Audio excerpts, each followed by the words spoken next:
On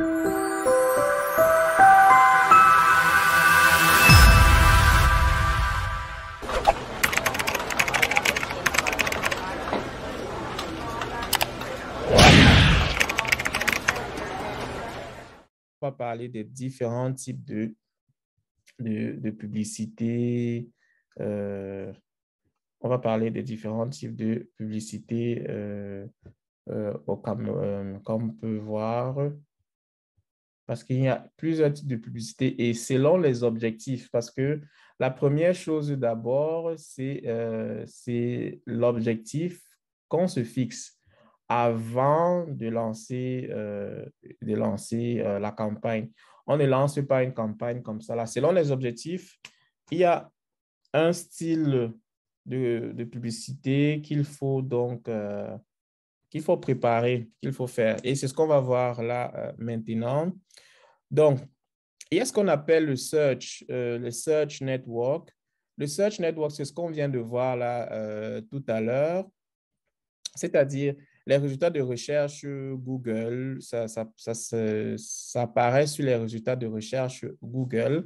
Donc, on a recherché tout à l'heure, là, on a tapé sur la recherche Google, entreprise de construction, voilà, et ça nous a donné les informations dont on recherchait. Et c'est comme ça que ça se présente donc avec Google. Donc, c'est ce type de publicité que vous pouvez faire. Donc, avec cela, vous allez apparaître sur le moteur de recherche Google. Donc, c'est comme ça. Quand quelqu'un va mettre un mot-clé, ça apparaît là comme ça. Le deuxième, c'est le display network. Et il faut savoir que le search n'apparaît pas, ça n'apparaît pas seulement sur le moteur de recherche Google, ça peut aussi apparaître sur des sites associés à Google. Le display network se compose des services de Google comme YouTube, Gmail et des sites partenaires qui utilisent la régie de publicité Google AdSense. Donc, ça veut dire quoi? Ça veut dire que si, par exemple, avec le display, en général, c'est une image, vous pouvez faire une photo ou bien oui, un texte sur une image qui apparaît juste à côté, comme ça sur Facebook, non pas sur Facebook, sur YouTube, sur le mode sur YouTube, sur les sites, sur Gmail, comme j'ai dit tantôt, si vous faites des publicités sur Gmail, vous allez souvent voir comment ça va apparaître. Et aussi sur d'autres sites partenaires.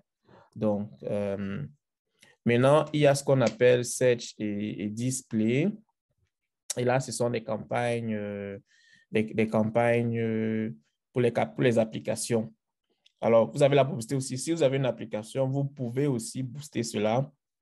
Vous pouvez faire des publicités pour cibler. Et ça, c'est le display, c'est beaucoup plus des images avec une image attrayante, avec un texte là-dessus pour pousser les gens à l'action. Et le search aussi, c'est les gens pour qu'ils recherchent et ils retrouvent votre application. Parce que dans la publicité pour les applications sur Google, il y a plusieurs applications et c'est toujours bien de se retrouver. Si vous avez créé une application, vous pouvez donc faire une publicité pour avoir plus de téléchargements et que les gens utilisent cela. Maintenant, le dernier type, c'est les vidéos. Comme vous le savez bien, les vidéos, les publicités vidéo. Et ça apparaît beaucoup plus sur YouTube et les sites partenaires. Donc, quand vous faites ces vidéos-là. OK, voilà. Maintenant, on va passer à une étape beaucoup plus pratique. Actuellement, on va d'abord, avant de continuer, on va passer à une étape pratique, c'est-à-dire la création et l'organisation d'un compte.